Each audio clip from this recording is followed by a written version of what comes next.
To travel from Charlotte to Raleigh, the pass might not make sense because that's pretty cheap, $54 round trip, more or less. But it could be useful for those longer cross-country trips where you're going to be making a lot of stops. So right now, the rail pass is only available for travel in coach class, and upgrades to business class and private room accommodations not available at this time. There are some other restrictions there. We're going to have a link on our website if you want to purchase a rail pass. It's on WCNCCharlotte.com or the app. So many parts of the country, this is so underutilized. So it's great. I know. Exactly. Yeah. You just need the 30 days to get all those 10 segments in. Honestly, just hop on the train. You don't have to sometimes worry about security like you do with the planes. So you just look out the window. Yeah. You can just enjoy the beautiful country. Yeah. Right. It's tempting. Great stuff. Yeah. It's all good news. Thanks, Jane. With your help, WCNC Charlotte is making a difference in our community. Beautiful day, so many people helping. This is incredible. Let's spread that love tonight. Here is a $5,000 check that you guys can use to further the mission. There is nothing on earth like the feeling of giving back with your hands. $5,000 to you and Block Love Charlotte for what you guys do. If you'd like to make a difference, go to WCNC.com/make-a-difference now. 5:38 right now. We're asking, where's the money for families today? Good morning and happy Wednesday. Wallet Hub made yet another ranked list. Now this time it's for the best and worst states to raise a family. Unfortunately though, both of the Carolinas are ranking in that bottom half. So let's get into this report. On the rankings themselves, North Carolina came in at number 37. Our neighbors down south took 42nd place. Now there are several key indicators that researchers were looking at when deciding where to place states. The priority list includes safety, good paying jobs, education, healthcare, entertainment, and of course, affordable housing. Now, what's also interesting is this. After ranking each state, Wallet Hub also made some smaller listings on who scored highest and lowest on family incomes, childcare costs, crimes per capita, and percentage of families living in poverty. On all of them, the Carolinas scored somewhere in the middle mark. So not the best, but not the worst either.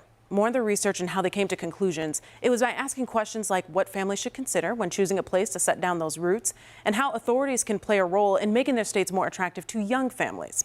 But we did want to take one of those questions to you.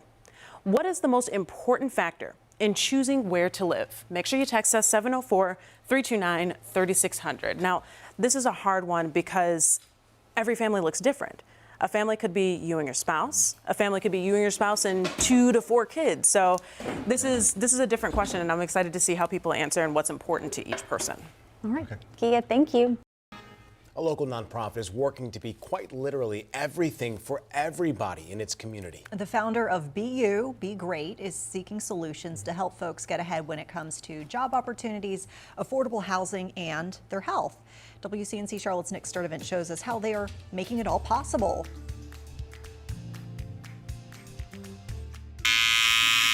1610 Ashley Road in Charlotte was a business plan Willis Drone Jr. first put together as a senior in high school. So I took my time every day and I started drawing up this plan called Master Cuts. The Charlotte native then opened Master Cuts Barbershop in 2003. We find out who you are through cutting hair.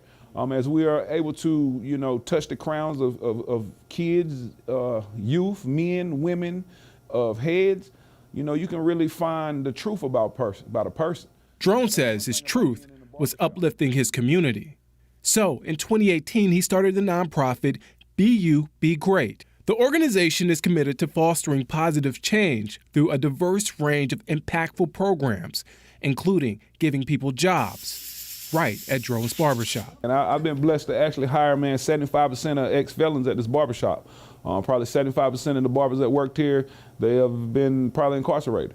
And majority of our clientele right on the west side of Charlotte, we are community-based and we deal with a lot of, what they would consider trouble. I wouldn't say they're trouble, man, they just misguided. But he says the outreach doesn't stop there. The 77 seniors that was just homeless last year at Magnolia, find places to live, move. From providing free fitness classes and showing people healthier eating options. Because a lot of us nowadays are living to eat as opposed to eating to live.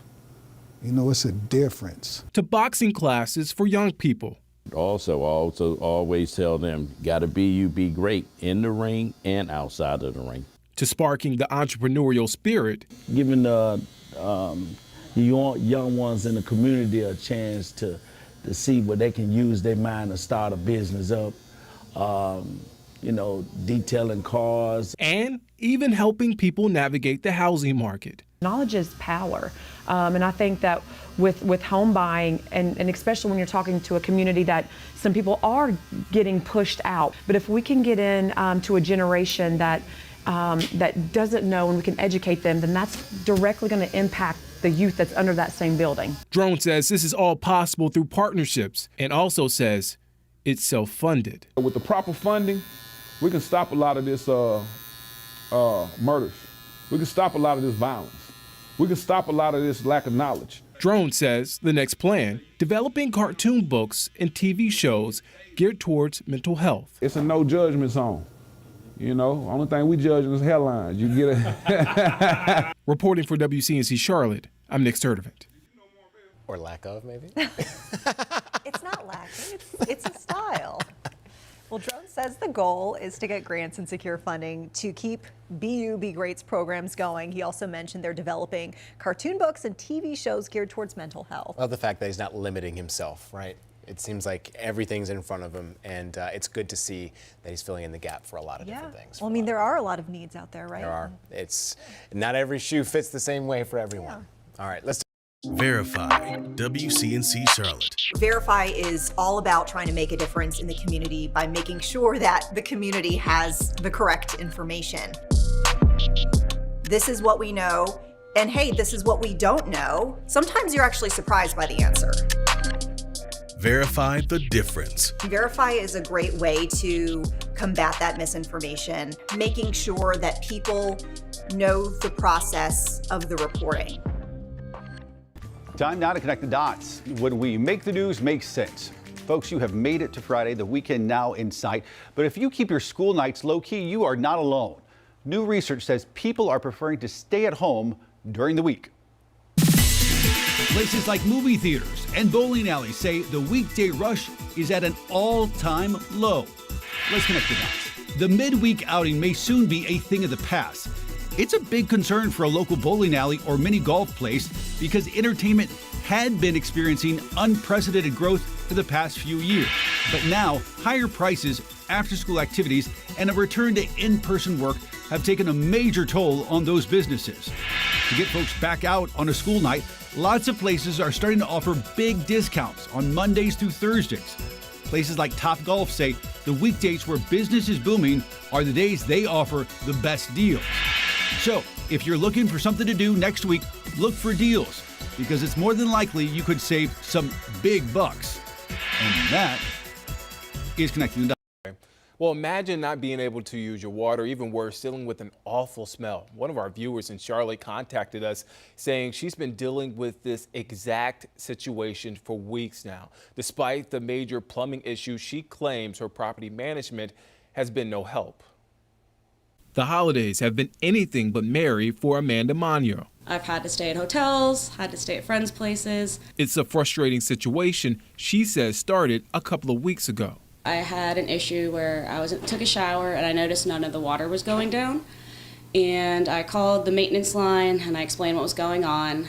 So 2 days later, not even right away, they sent Charlotte Plumbing out, and Charlotte Plumbing deemed that the issue was a root blockage from the oak tree. Amanda lives here on Cricketeer Drive in the University Park North area of Charlotte. She says the plumbers had to bust a pipe open to get the water to drain properly. Amanda claims her property. But we have some important information to communicate to you this afternoon. This morning in South Division officers responded to a break-in call for service. I'm going to turn it over to Major Jonathan Thomas. Now he is a commander over the Southwest Service Area, which includes the South Division. He's going to walk you through the incident, and then he's going to turn it over to Captain James Ivey. Captain Ivey is the captain over our Special Victims Unit, and then I'll come up after that. So, Major. Good afternoon. 10:30 this morning, a 911 call for service came in from inside of a residence on a Chivalry Drive in the South Division.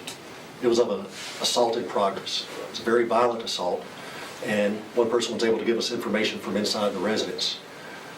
Officers were able to have a very quick response time on this. Call came in at 10:30, dispatched at 10:32, and our first officer arrived on scene at 10:36. There, officers could hear sounds of screaming and distress from inside. They surrounded the house, and officers immediately went to the front and were able to make entry and stop a very violent suspect inside and arrest him on scene. Talked to the officers that were there that responded to this and did this action. We're just incredibly proud of their work. The officers said, "This is why I'm a police officer." This suspect has a history. He's a convicted felon. He has a violent history outside of our area, and he is off the streets right now and in the jail and shouldn't be let out. Captain Ivy is going to go over the list of charges that the sexual assault detectives were able to put together for this case. But we look at this one as, without the brave actions of the person inside that was able to call, and this is very rare for us to catch a violent offender like this in the act, on the scene. The victim on this was heroic in her own actions, and I just cannot say enough how much this person should not be out. Hopefully the justice system will take control of this person and put them away for a very long time. But you can be proud of the Charlotte Mecklenburg Police Department for the response on this and taking this violent offender off the streets, because it was going to be a lot worse if they had not gotten there and taken quick action like they did. Thank you, Major. Good afternoon. Our investigation revealed that in this case, the suspect broke into the victim's residence, which was in the 10,200 block of Chivalry Drive, broke into her residence through the back window. The victim heard the noise of the glass breaking and came down to see what was going on and encountered the suspect inside her house. The suspect immediately attacked the victim. The suspect raped the victim. She fought very hard and very valiantly to try and fight him off. In the meantime, the victim's young child was upstairs and heard the commotion and called 911. That very brave child was able to stay on the phone, stay on the phone with dispatchers until police arrived. Officers were able to make entry and quickly take the suspect into custody as he was there, still inside the residence, still attempting to attack the female. Can't say again, echoing what Major Thomas said, how outstanding of a job patrol officers did in quickly getting there, assessing the situation, making quick entry and taking the suspect into custody, and also how brave the victim and her child was in order to fight off this suspect and get police there quickly. It is a unique case. None of my detectives who have years of experience can remember the last time that officers made entry into a residence where a home invasion was happening and a sex assault was happening and made an arrest inside the house. It has been a long time since that type of situation has happened. A very dangerous situation today, and I think we're lucky that everyone is okay. The victim was treated at the hospital for her injuries. She is going to be okay, and we're very happy there. The suspect has a history of break-ins. We do not know why he targeted this residence. We cannot say. He was interviewed here at the Law Enforcement Center, but following that interview, we can't say why he targeted this residence.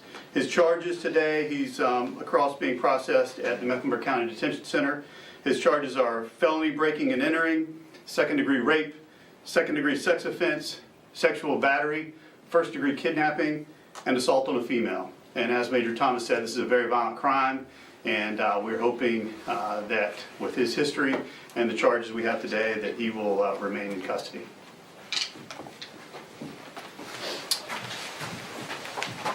I understand there might be some charges here. Some questions. Let me go over the charges again for you. So we have felony breaking and entering,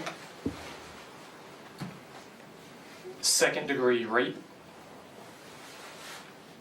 second-degree sex offense, sexual battery, first-degree kidnapping, and assault on a female. Everybody good with those? Good, okay. Any questions for Captain Ivy or Major Thomas? How unusual, sorry. No, go ahead. You go. That's fine. How unusual is it for this to just be a random situation where you don't know why they targeted this house? I know I feel like oftentimes we hear about sexual assaults happening with someone who knows someone. Major? Like Captain Ivy said, I can remember one time in a 26-year career, I can remember one time in a 26-year career where something similar has happened, and we made an arrest on this, but without, we've scoured that neighborhood after this, the officers, to find, like that, and it's if you look at profiler type activities, and that's where you see sometimes when people go from break-in to break-in to break-in, but then is this a crime of opportunity to where the female was home? It wasn't an unoccupied home that he goes in to break in, and all of a sudden it turns into a sexual assault, which is a terrifying scenario. I don't know if Captain Ivy has anything more to add from that, but right now there's no reason why this house was picked or this person.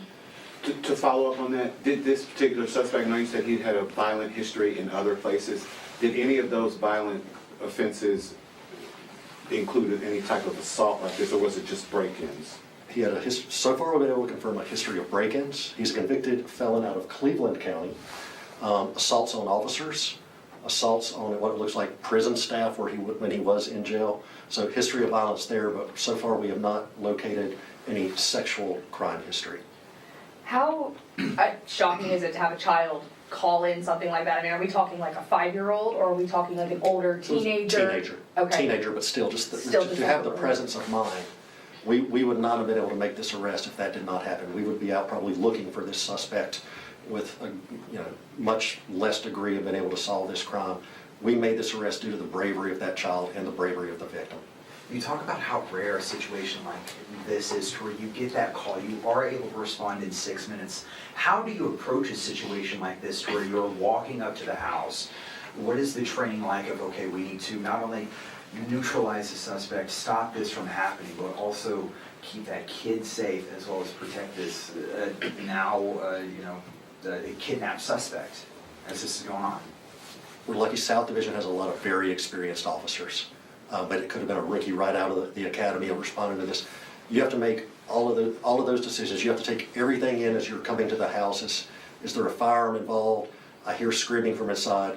Where can I make entry? What is going on? Because it wasn't clearly written out in the 911 notes. We just know something very bad and somebody needs our help, and that's how the officers respond. Like I said, when we do our review of the video, I guarantee it'll be 30 seconds or less from the time they hit that street to the time they're probably going inside that house or something very of that nature. And you just don't know what you're going to encounter.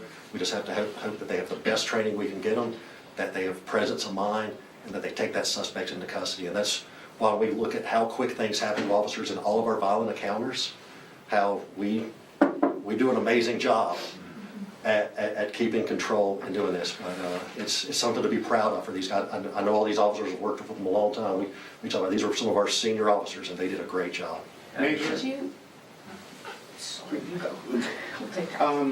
You mentioned that kind of twice you alluded to wanting to make sure that this violent suspect stays behind bars. We all know, as of late, what that's been like for you all. Are you concerned that this person may be able to bond out and get back out into the community? Yes. With a sexual assault crime, usually we do see higher bonds. But my personal opinion, you do a violent sexual assault like this, you should not be allowed a bond. With the amount of evidence and amount of crimes and the danger to the public that a person like this represents, there should be no bond. But that's where we have to rely on the other parts of the justice system, the rest of the system, to recognize the inherent danger that an individual like this has and is shown, and that they should be in custody until their trial happens. My opinion. You mentioned, I think we were trying to set up a mugshot maybe a few minutes ago. Can you give us the name of the suspect? It'll be sent out. Okay. Sorry, we had the technical difficulties there, email it out. Okay. The release is ready to go, or has already gone out. Thank you. Was this suspect armed, or did he just smash his way in? He used a blunt object to obtain entry by smashing the window out the back, and was not armed with a firearm or anything like that from what the investigation has found so far. Can't go into too many details because some interviews are still being done. So do we know if he was visiting this area or if he actually lived in the Charlotte area? Is this the first incident that has happened here? He has an arrest history in Charlotte. Right now, we don't have a location of a residence for him here. We like I said, scoured the neighborhood looking for a vehicle, anything like that. He bounces from one county to another, it looks like, with his crime patterns. In a case like this, Captain Ivy's team often reaches out to others. Does it match an MO from another area? Has he done this before? And we caught him. And I would say as well, if you want to put out that if anyone in that area, if anyone in that immediate area wants to look on their Ring cameras tonight or speak to neighbors and see if they had seen somebody canvassing the area or anyone suspicious in the area that could be our suspect, please give us a call. We'll collect that video and collect that information and see if there's anything else that we need to investigate with this individual. I believe it's on the news release as well, but Detective Lawrence is our lead detective, and his phone number is on the release. I'm curious too, going back to you saying, you guys really hope that the other side does their job to prevent this suspect from getting any sort of bond out. What if he does? What if they do? What do y'all have at y'all's disposal to make sure that this is not going to be a repeat thing, to where they at least are able to do it one more time before ending back with no bond? From our side of it, when we see people that do a violent crime and they may get put on electronic monitoring, how many people have we seen perform murders in this town that are on electronic monitoring, have done break-ins, have done larceny from autos, continue to do crimes with electronic monitoring? The program has a place, but keeping violent offenders from repeating violent crimes, it doesn't seem to happen. And when looking at or seeing incidents like this, you say you've been doing this for 26 years. What does it normally take to keep a person behind bars? Is his criminal record add up to what you've seen in the past, or is it, if that makes sense? It makes sense. It's just like the example of, and you can look at cases like this person had a history of burglary, maybe burglary convictions. What have we not caught them for? What have they not done? And that pattern of like you said, why was this person picked? He could have been going in there just to do a burglary, and then this happened. Has that happened in the past? We're not, we can't read the tea leaves on all the cases, but it's when that one act of violence, and you heard the list of charges. To me, that's enough. How many officers responded this morning to the call? Of the initial that were there, I want to say there were 4 officers there. At the time he was taken into custody, there were 4 officers on scene. Okay. Can you address the dispatcher's actions and how they were? I would imagine they would have had to talk this teenager through whatever happened. Dispatch probably also did great work on this too. I haven't had an opportunity to listen to the tape, but like I said, the call came into the 911 center at 10:30. The officer got that first dispatch page on their system at 10:32. That means the response from one time they got it there was really 4 minutes. But that 911 person is taking the information in, getting it there. The officers are on the way. They're getting updates as they go. And that's why when you're talking about the amount of information they're getting, it's coming off the screens, it's coming in the radio, and it's coming from what they're seeing. They're having to keep that person calm and get enough information to get as much as they can to those officers to make that educated judgment on, do I kick in this door? Do I go in? Do we have to try to call somebody out? Or is the suspect out in the neighborhood and we're having to chase somebody? All that factors in. But they, once again, part of the team, we couldn't do a job like this without great dispatchers. You said in Cleveland County, with them being booked in there for past crimes, you said that he was also charged with assaults on prison staff. Have there been any sort of conversations here to make sure that any prison staff that is around him, or how do you approach whenever you have somebody that's brought into that history? They have a threat assessment, and they look at their history there, and the sheriff's department looks at that. Is it a high threat occupant of that? They would treat them accordingly. Do you know if this right here is considered a high threat occupant just in your conversations? It should be. I haven't had the opportunity to talk to the sheriff's department. He wasn't known to CMPD prior to this? He'd been arrested by CMPD before in the past. I believe up to 6 times, and including an assault on an officer. Up to 6 times? I believe I saw 6 different cases on him. I think that's correct, sir. Right. I might be off 1 or 2, but one of those was an assault on an officer from another break-in that he was caught for. I believe that one was maybe 20. Have you been able to get any information out of him outside? I know you said you didn't you weren't able to confirm why he did it, but did he tell you anything else that could kind of wrap this together? We did interview him. He did give us a statement. I don't want to get into details of what he said in his statement, but there was nothing fruitful to lead to any other cases out there. Did he attack officers when they tried to arrest him this morning? He complied this morning when he was placed under arrest. Okay, Major and Captain, thank you so much. I do want to just make sure that I say something that just can't be overstated. Had we not been there and taken him into custody, we would still be sitting in this room probably having a conversation about this, but it would be a different conversation. It would be about a suspect of a sexual assault that's on the loose in the city of Charlotte, and thank God that's not the case. Thank God that he's behind bars and that he's at the jail. Another point of interest, I think, is the Pretrial Integrity Act that has been pushed by CMPD quite a bit, that went into effect in October. One of his charges here is first-degree kidnapping. That's one of the 18 enumerated charges in the Pretrial Integrity Act, and so thank God that we have that in place also.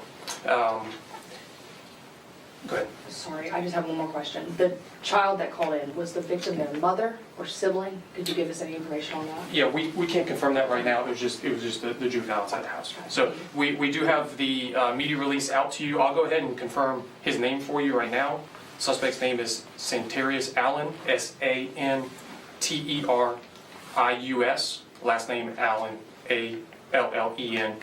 Date of birth is 10/26/91. And again, we do have that information out for you.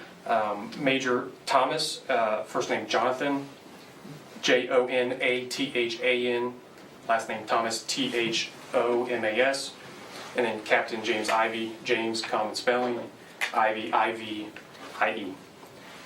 Thank you for being here today. Thanks for Major Thomas and Captain Ivy for being here also.